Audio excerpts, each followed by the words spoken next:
Just one stop down the Amtrak line from New York City, we find Newark, New Jersey, the largest city in the state, and home to a tiny subway of its own.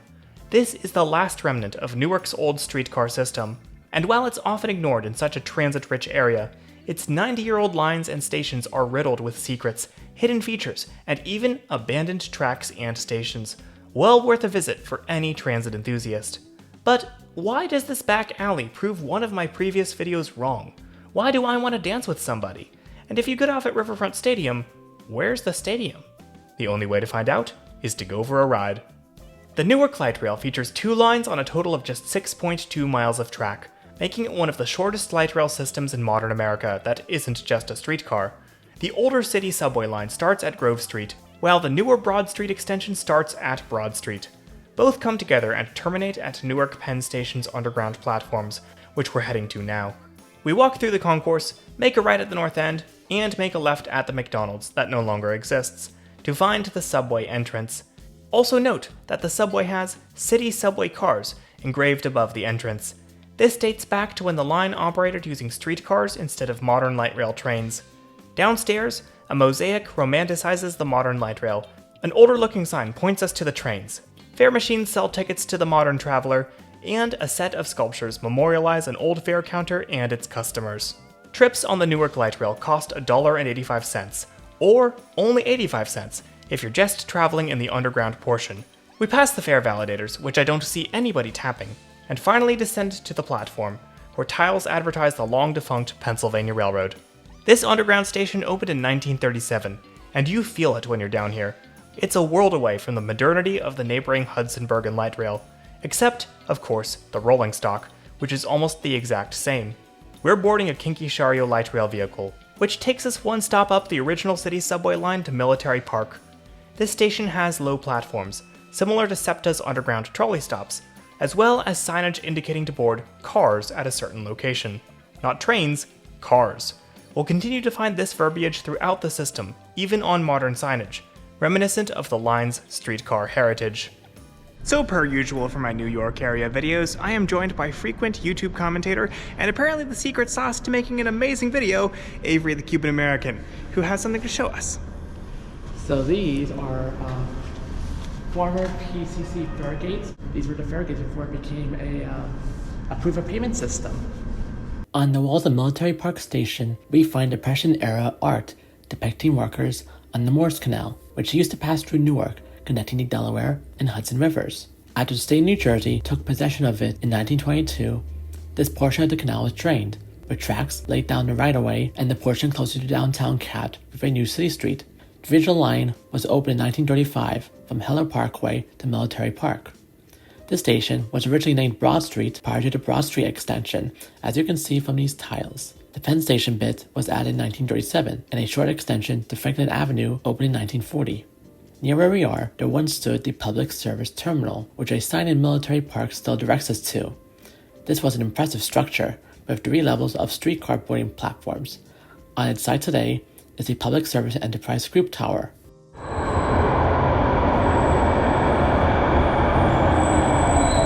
Next up the line is Washington Street, which has its own artwork depicting life on the Morris Canal. Upstairs through this discreet entrance and across the street, we find this. This seemingly ordinary back alley was, in fact, the entrance to Newark's original subway. See, long ago, streetcars coming from as far away as Trenton were swarming into the Public Service Terminal and filling Newark City streets.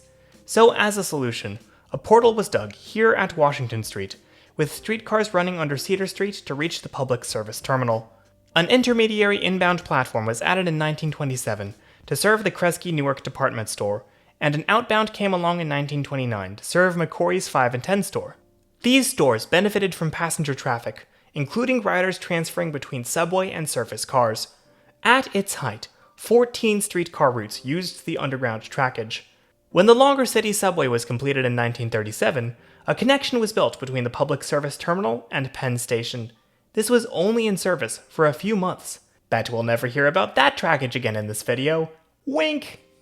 Interestingly, the Cedar Street subway's trackage was eventually paved over, with both trolley buses and conventional buses serving the tunnel until 1966.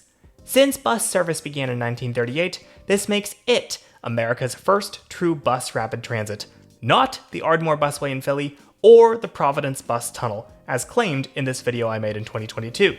The Newark City subway originally carried multiple streetcar routes, which split off the Great Separated Line at these locations, but over time, these, too, were replaced by buses, until only the core Morris Canal line was left, deemed too expensive to convert to a bus tunnel. Thus, the now entirely PCC streetcar fleet survived the takeover by New Jersey Transit in 1980 and continued scuttling about until 2001, when they were finally replaced with a modern light rail fleet. And even then, a massive fleet of suddenly retired functioning PCCs were a windfall for streetcar preservation. But more about that in a future video. Jumping back on the light rail, we pass through Warren Street Station and emerge above ground to Norfolk Street. There's only one grade crossing on the original section of the line, crossing Orange Street so the train can clear some New Jersey Transit commuter rail lines.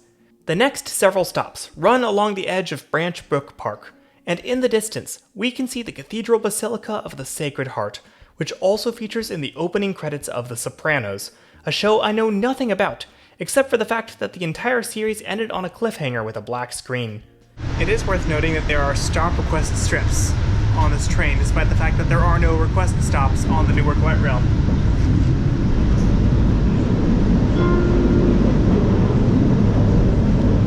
Makes a noise though. Branch Brook Park is 359 acres in size and home to the largest collection of ornamental cherry trees in the United States. We disembark at Branch Brook Park Station on the northern end of the park, which was at one point the northern end of the grade-separated city subway, although it's been rebuilt several times, as Avery will explain. So this current station opened in 2001, and it was the site of the former Franklin Avenue PCC loop used during the PCC days. Before the PCCs, there are double-ended streetcars that pull into a Y siding, switch gears, and headed back downtown. As you can see, the loop is no longer here because when it became a light rail, they no longer needed the loop. So they destroyed the loop and they built a new Branch Brook Park station here to replace Franklin Avenue and Heller Parkway, which is abandoned. Yes, there is an abandoned station here. Just south of Branch Brook Park, we find Heller Parkway Station, which was closed in 2002 as part of the line's conversion to light rail. A lot of it's still there, including the NJT branded tile work unique to the system, and signage has been turning away riders for the last 23 years. Branch Brook Park has a collection of over 5,300 cherry trees, and a cherry blossom actually symbolizes the Newark Light Rail in New Jersey Transit's iconography. Branch Brook Park was the end of the original city subway, but not the current Newark Light Rail. A 2002 extension takes us slightly north, then curves sharply west, taking us up an embankment and onto a former Erie Railroad right-of-way. This was operated by Norfolk Southern until 2010, when it became light rail only. We stopped at Silver Lake Station, then we're back on the move, passing the system's new yard, including a snow sweeper dating back from 1921, and now no longer used in regular service. Then, at last, we've reached Grove Street, the end of the line. There's really nothing to see here, so we jump back on the train towards downtown. While we're in motion, I'd like to take a moment to thank my generous Patreon supporters for bankrolling this video, as well as Avery for finding so many of the facts in the script. As always with an Avery collab, I've left his 200+ page appendix of notes for this video in the description, rich with all kinds of detail and context about Newark and its people that I highly recommend you check out. We're off at Norfolk Street Station. Built below grade, it's not hard to imagine how this space was once a canal. Near Norfolk Street is the New Hope Baptist Church, where Whitney Houston learned to sing. She joined the church choir at age 5, and she also learned to play the piano there. She made her solo performance debut at the church at age 12, and after she passed away in 2012, her memorial service took place there. You know, Avery, after visiting that church, I kind of want to dance with somebody. Oh, I want to ride life with somebody. Oh, the mic's on. Back in Norfolk Street, we jump on a train towards Penn Station. Remember how this line used to be run with PCCs, which only had cabs on one end? Well, there's a turning loop under Penn Station, which our train circled around to position itself for the northbound journey. On weekends, trains coming off of the original segment will continue right onto the Broad Street extension, but since it's a weekday, we're getting off and hopping on a separate vehicle. In 2006, Newark opened a brand new extension of their light rail system, from Penn Station to Broad Street Station. Remember how there was a branch of the city subway from Penn Station to Public Service Terminal that only operated for a few months? Well, New Jersey Transit reused the infrastructure from that branch, plus a new section of tunnel, to route trains from Penn up to the city streets. The first above-ground stop is the New Jersey Performing Arts Center. This station was especially designed with a dual floating track bed to isolate train noise for the nearby Performing Arts Center. If you're here to enjoy a show, however, you might want to watch your schedule. During off-peak hours and after 8:05 p.m., trains on this 1-mile-long light rail line only run every 30 minutes on weekdays. Saturdays see trains every 20 minutes, and Sundays every 25. Tracks continue beside McCarter Highway for a bit. While trains on the 2006 extension are at street level, they never actually run in the street, with tracks separated from traffic by a short barrier. The southbound track splits off down Lombardy Street, and we follow Atlantic Street, past 2 northbound-only stops onward to Broad Street Station, the terminus. Broad Street Station dates back to 1903 and currently serves NJT commuter rail services. The Newark light rail platform here contains the lyrics of Stephen Sondheim's Send in the Clowns, made famous by Judy Collins, among others. We walk one stop back down the line to Riverfront Stadium. From here, we can see the riverfront, but the eponymous stadium is suspiciously missing. That's because it was demolished in 2019 to make room for future development, leaving Riverfront Stadium as the least used station on the Newark light rail, with 30-minute off-peak services in one direction, ending one stop later. Per Wikipedia, it logs just 4 boardings per day, but those 4 people get a special message on every train, advising them to purchase a ticket at Broad Street, as Riverfront Stadium has no fare machines. Okay, this crossing signal sounds like really somber and serious. Like, listen. Wait. Harriet Tubman Square Station, on the other hand, is a bit more well endowed. The square across from the station, renamed after the famous abolitionist in 2022, now features a sculpture in her honor, accompanied by an audiobook about her, playing on loop, thanks to Audible, whose headquarters are just down the street, and who I wish sponsored this video.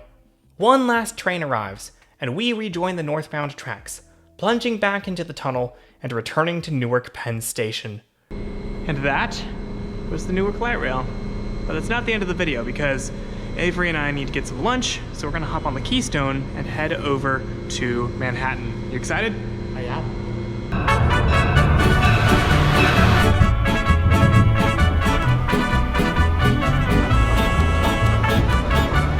Avery? Welcome to lunch. Oh, now we're talking. Surprise! Whoa, thank you. I got a companion pass as part of my Amtrak gift or my Amtrak credit card, and the reason we took the Keystone is because you have to have an Amtrak ticket to go in. So I wasn't expecting this. Thank you. Yeah. So would the Amtrak Lounge be worth it after a morning of riding the Newark light rail? The only way to find out is to